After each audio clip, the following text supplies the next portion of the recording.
Mne prichodí už nervy zrušiť. To nie je spomínaná svokra. O nej neskôr. Túto ženu vytočili rozbité cesty. By nebol diazepam, tak porážku dostane. Koľkokrát ste takto hromžili na výtlky, čierne skládky či nefungujúce osvetlenie?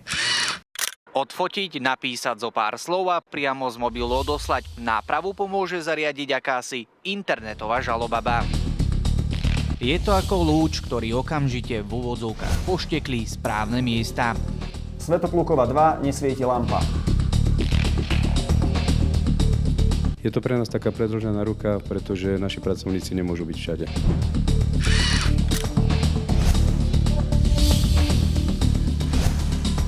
Jesená 9, odkrytá kabeláž. Podobne to funguje už v takmer 40 mestách.